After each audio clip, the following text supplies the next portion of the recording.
This is the Global Podcast Network, where executives and professionals connect, share, and inspire. Stay tuned for the conversations that drive success.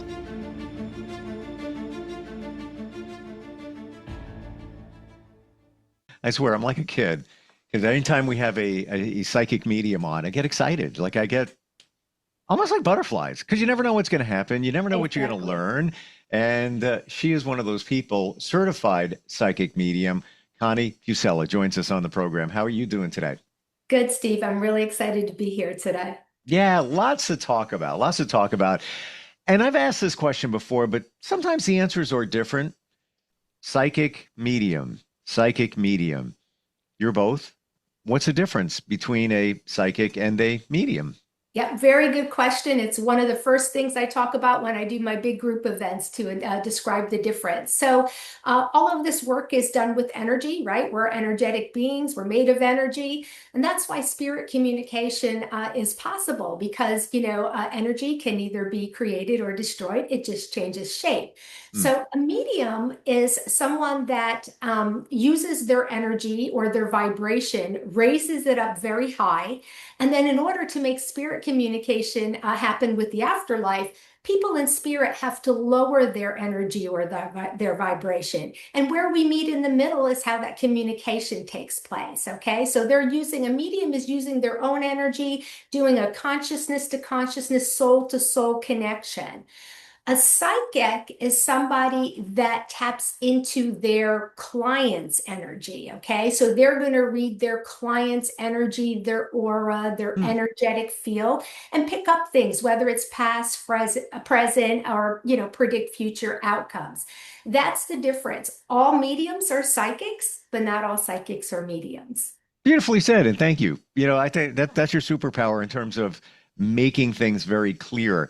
And let's go to the medium side for a moment, where you said that you elevate your energy to meet the other side, and they lower their energy, kind of meeting in the middle. Does that mean that when you pass, your energy is so elevated because what's the highest vibration? Love. Right. Is that what's going on there? Absolutely. All of this work is and should be done from a place of love and light, right? And love is that higher frequency, that vibration. So a lot of the times, I work with so many that are bereaved, and they come to me and they say, "Oh, I can't feel my husband or I can't feel my child. Why can't I feel them next to me?" And that's because their grief is just so strong, which is understandable, right? But when you're in grief, you're sad, your vibration is low. And so you need to find ways to lift that vibration. And you can do that a lot of different ways. Meditation is one of them. I'll fully disclose this. I don't know how I'm a medium. I'm a terrible meditator. So my mind goes 100 miles a minute. So meditation is hard for me. So I find different ways. One, I like music. Okay. So I'm still sort of an 80s and 90s type of music, gal. So I kind of play that, club type of music, and that just makes me happy and gets me going, right? And that's how my vibration lifts. Or walking in nature, or doing, some mild exercise, painting, yoga. There's so many things that bring you joy, that kind of bring you peace and make you happy, that you can do to lift your vibration. I'm right there with you on the music. I've been a disc jockey since I was a kid, literally paid, decades. We won't tell you how many, and still do. So I get inspiration and call them downloads from music. I get messages from music. It's the weirdest thing, but that's how it happens. I remember one time, a couple of years ago, I had a little situation going on, family, personal, related, and I'm like, there has to be something. There's needs to be an answer for what is going on here. And I'm driving here, and this was maybe 2 miles away, if that. And all of a sudden, song drops in my head. It's the Beatles, Let It Be. I'm like, it's playing in my head. I'm at a stop sign. Now I'm continuing. And the words are, there will be an answer. Let it be. And 3 minutes later, I walk through that door and the phone rings, and it was the answer that I was looking for. And I'm like, Okay. And I have the lyrics up on the wall. Absolutely. Music is a very powerful form of evidence that our spirit world, our people in spirit communicate, whether, we're thinking about them and, maybe their favorite song comes on. But if I may, can I tell a really quick story about a song that's meaningful for me? Please, please. Yeah, so when my father passed, it was the first time that I really experienced grief, and it was a little unusual because here I am a medium, right? And I'm dealing with people in grief, but I've never really felt that, from my own personal perspective. So after he passed, it really put a lot of things, together for me. But so that morning, I got the phone call, and there's a whole nother story about that. I actually knew the exact day that he would pass 2 days before he passed, but that's another story. But anyway, I got the phone call I was expecting, and I go to get in the car to go to my mom's and help her deal with everything. And I get in the car and I say, Dad, just let me know, you're okay. Let me know you can hear me. And I turn on the radio, and the first words I hear are from the Madonna song, Like a Prayer. Hmm.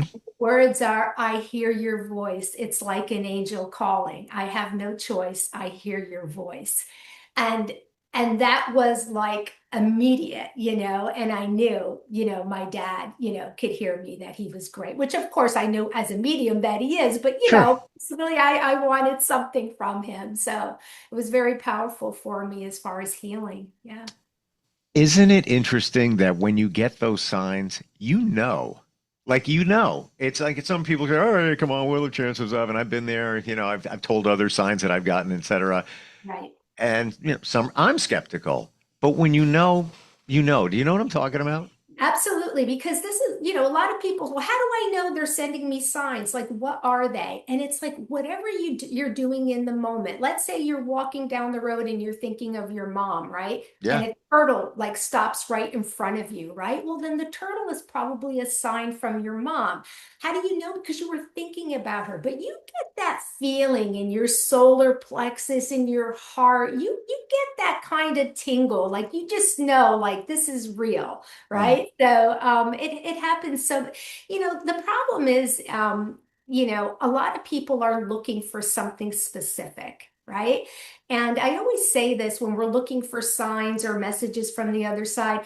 Don't get crazy about it. Don't focus on it. Don't spend your life looking for these signs, and don't make it ridiculous. Don't tell, your mom, hey mom, if you're around, send me a zebra wearing a tutu and cowboy boots and a green hat. I mean, how likely are you going to see that in real life, right? So how likely do you think the spirit world is going to send you something like that? Keep it simple and keep it Mm. something meaningful, because they'll come. And remember, the spirit world, does things. There's no time over there. So they do things at their when they want to do them. So, you can't say, do it today, do it tomorrow. It'll come. You have to be a little patient about I'm that. I'm a little bit different. I'm a little bit different because Steve requests specific signs. Yeah. That's the way I roll. I'm skeptical, so I need specific signs.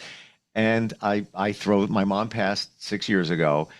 She sends them very often, Mhm. and she just knows, and I feel they're specific.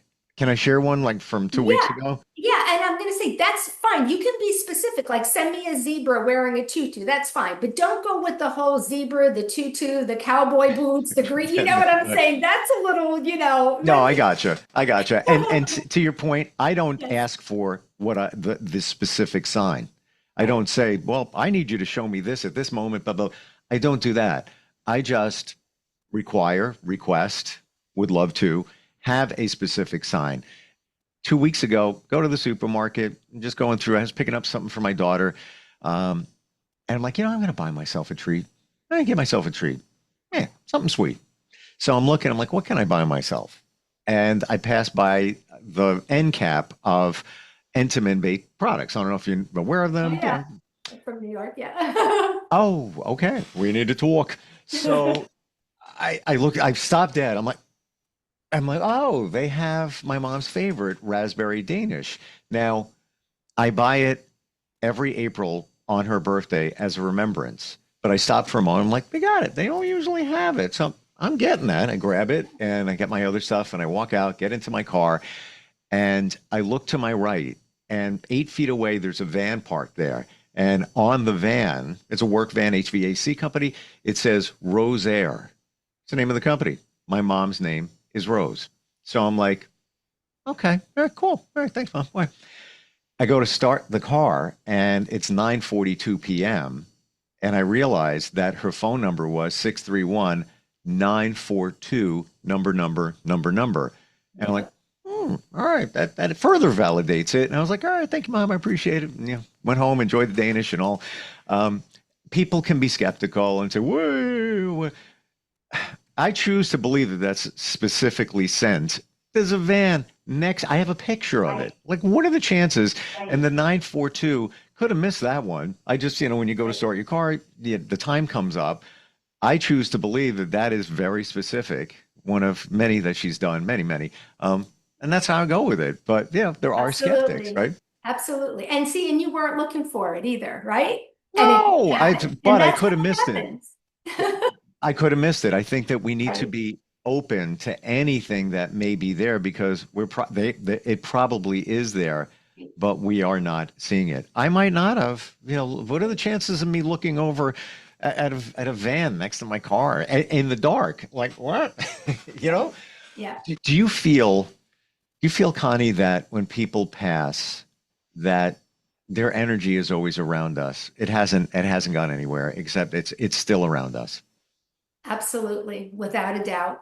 Hmm. Without a doubt. They're always right there beside us. And one of my favorite pieces of evidence that I like to bring through when I do readings, and of course, I want to put out there, mediums don't control, first of all, who comes in a reading. They don't control the evidence, right? The spirit world does that. Sure. But one of my favorite things that they do is when they talk about the things that they've seen after they have passed, and that is just so powerful. Like, oh, they're talking about a bathroom remodel, and the lady says, oh my gosh, we're doing that right now, or congratulations on the new baby, and like, oh yeah, we just had a baby, or the color of something, in somebody's wedding, like the things are, congratulations on getting a certificate and whatever. But when they can talk about the things that they see, it just shows that they never leave us. There's so much around us. They're guiding us. They're right there. Their energy never leaves. It's just in a different shape. That's Hmm. all. Are we all intuitive in some way? We all are. Some people are just born to, be more intuitive than others. But you said something very key when you were talking about the signs from your mom. The key is to be open. Okay. Because when we're open, and I talk about this a lot in my book and soul evolution and categories and things like that. But when we're open to receiving the signs from the universe, from your loved ones, from your own soul, we really open ourselves to be more guided to what really we're supposed to be doing here in this lifetime. Okay. And you find that that's why I love what I do. And my favorite thing to do is really the large groups, because that's where you find your skeptics, right? You've got the Hmm. husbands that the wives drag along, like, oh my God, I have to go to this, right? And they're sitting there, rolling their eyes. But when I bring, that husband's mom through with all these details and they're looking at me like a deer in the headlights, that's great. I love that because that's what my job is, to convince the skeptics. Love never dies, right? That bond is eternal and there is an afterlife. And I've been there, done that, and it's quite beautiful. Hmm. Have you ever is there past lives? Do you believe in that? Oh, absolutely. I've actually had a couple of past life regressions that Me, have you kind know what? The reason I bring that up, I don't mean to cut you off, but we're right here. I had one a week and a half ago. First of, oh one wow. ever. Whoa. Yes. Yes. Yes. Mm. Yeah, I had one about a year or so ago, right before I published my book.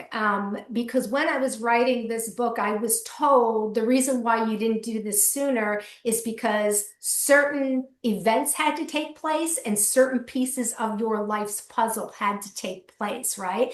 And one of them was the past life regression that I had.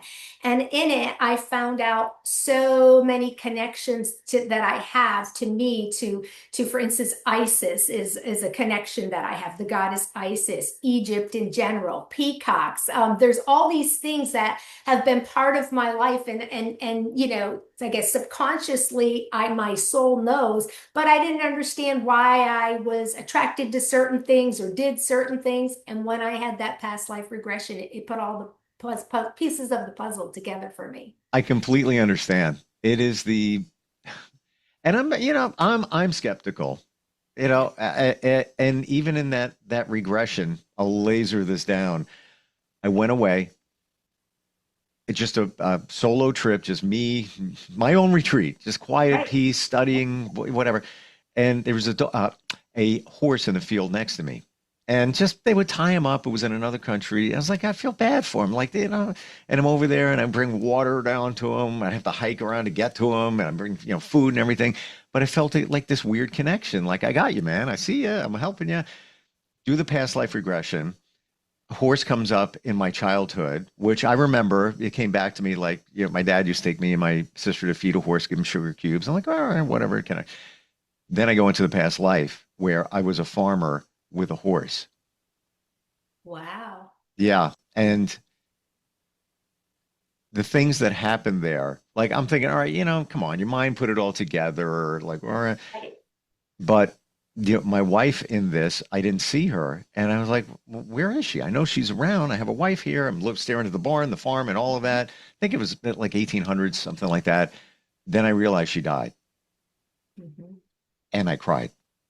Yeah. And so my thing is this real? Although I felt the emotion, like what are the why am I feeling it? And that's what the practitioner said. Well, you're actually feeling those emotions. They're real.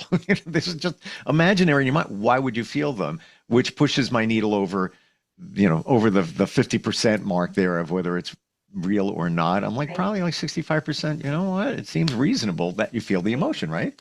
Yeah, and absolutely. And if it makes you feel any better, even like people like myself that have known that, and I've had three near-death experiences. I'm a medium. I know all of these things.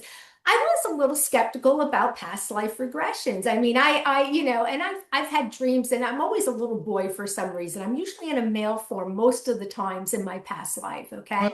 Well, But I was a tomboy, growing up. I, played sports. So it kind of makes sense. I have a lot of male energy. But I was a little skeptical myself, and I'm just one of those people naturally. That's like when I first started doing this, and I was, sitting with some people, and I was getting some readings, and I was like, I don't know about this. This is kind of frou-frou. I'm not getting anything concrete. This is mhm. very vague, and it really took a lot. And then that's why I had those three near-death experiences because I kept, Tell us, can we go there right now? of Can course, tell of us course. Oh, three there's near so much, death yeah. experiences. What's going on here? So, there is so much to cover there. So I'll kind of give you the small version. Um, so I always say, if it's your calling, your soul's going to keep calling, right? And for me, I started having awareness at the age of 4. I saw spirit in the form of an old man in my basement. I grew up in, well, I call it upstate New York, but it was Wappingers Falls. So I know Buffalo, or people are saying that's not upstate New York, but for me it is. And of course, I had no idea what it was, and there's a whole story behind that. But shortly after that, I started to hear spirit, and as a 4-year-old child, I thought it was my stuffed animal speaking to me. Okay, sounds Hmm. a little strange, but that's the way it was. I never mentioned this to anybody. I was raised, my father was an immigrant from Italy. I was raised Italian Catholic, went to Catholic school. Nobody talked about psychics, mediums, so this is not in my frame of reference. And of course, I'm a young child. So what happened? I went to school, I went through my life, and I forgot who I was. I always had the knowing though, kind of sailed through school, pretty much a straight A student, never had to study because I had that knowing. I just knew things. So in my early 20s, I guess my soul, the universe decided to wake me up. And I had an allergic reaction to medication that led to anaphylaxis. I was working in Westchester at the time. And Ended up in the hospital in a state of anaphylaxis. And the next thing you know, I find myself in this big white room, so to speak, all white, no floors, no ceilings, no walls. And I'm sitting, with my legs crossed in front of me. And then all of a sudden, this large, I'm going to call it a being, couldn't tell male, female, but this very large being, glowing, tall, comes walking towards me and places a large book in my lap. And the book is glowing, everything is white and beautiful, glowing. And then the book starts flipping from the day I was born. I see all these images and scenes to my present day. Now I'm in my early 20s, right? So it wasn't that much. But I wake up, and get discharged like a day later, and I go home and I tell my mom about this cool dream that I had, and I start describing these images, and they were like in places in my great aunt's house or my grandmother's house, but I was under 2 years old, and I'm describing like things on the wall, things on the table, very specific, detailed images that how do you remember under 2, 3 years old? So my mom verified everything. So that was my first near-death experience, which is called the life review, the way that they showed it to me. But of course, at the time, nobody was talking about near-death experiences really in Wow. the mid 80s, right? And so I didn't know that's what it was. I thought I had a cool dream. Um, so shortly afterwards, I started having sleep paralysis. Do you know what that is? No. Everybody's probably had it, where you're between the dream and wakening state, and then you're frozen, like in your bed, and you can't move, and you want to scream sometimes. Like it's this state where, you're frozen. And sometimes people get scared. This was happening a lot to me after this first near-death experience. But every time it happened, it was in the same form. And I would be laying in bed, and then I'd see myself come out of my body in spirit form and literally try to pull myself up. And I'd hear this like white vibration noise humming going on. And I'd hear a voice say, "You need to raise yourself up. You need to raise yourself up." And so I've come out of it and I think, yeah, okay, I need to raise myself up because I couldn't move, right? I didn't understand. Well, I didn't understand that at that time, my soul, the universe, my spirit team were literally handing me the keys to the kingdom of the afterlife. So, what did I say in the beginning of the show? In order for spirit communication to happen, you need to raise yourself up, right? So, they Hmm. were talking about my energy, my vibration, so I could get back to who I was and how I heard spirit and saw spirit as a child. But of course, I didn't understand it, right? I wasn't into this type of work or knew anything about it. So, the message went unreceived. And Wow. Question on the first situation when mhm. they were thumbing through the book. Have you ever heard of the Akashic Records? Yes. Could that have been something related to that? I'm sure it could have been. I don't know like a whole lot about that Mhm. subject, but yeah, they were just kind of showing me really the people that I encountered in my lives. I felt the emotions when I was with these people. And the purpose of that is especially if maybe you've passed and you weren't such a great human while you were here, right? And the purpose of that is for reflection and to say, okay, when I did this, I hurt this person. When I was mean to, little Tommy in the fourth grade, he went home crying and it affected him, for the rest of his life. It gave him low self-esteem. You know what I'm saying? Like they're gonna show you how your actions, your words, affected people while you were here. And that's why you have the chance to reincarnate, to say, okay, yeah, I didn't do a great job. Maybe I could do better. I'm going to go back and try again. We're just about out of time, but I think we're at a point where that could be a whole podcast there Oh, because yeah, I'm sure. it isn't that called karma? Well, it is karma, but again, you have your human free will to choose, okay? So, um I do believe that, you reap what you sow and that things, do come back to you, whether it's this lifetime, yes, or the next, right? Mm. But also as far as reincarnation, my belief is that you have the choice. Again, you have your choice when you ascend, when you transition. Do I want to give it a try? If you don't, then you can also find ways to progress your soul on the other side as well. You could become a teacher, you could become a mentor. There are all sorts of things. There's jobs on the other side in the afterlife. We're definitely going to talk about that next time we get together. And does the job come with benefits? Is a salary, you Well, know, I can tell you, you don't need medical. right. This is true. This is true.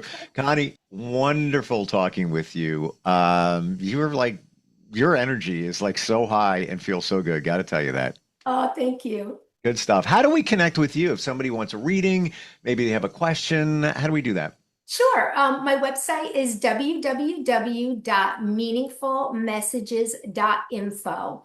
And I have a website store where you can purchase readings. I respond pretty quickly. I'll get back to you within 48 hours and get you scheduled. Wonderful talking with you. So much to talk about next time we get together and looking forward. Thanks again. Likewise. Thank you, Steve. We'll be right back. This is the Global Podcast Network, where executives and professionals connect, share, and inspire. Stay tuned for the conversations that drive success.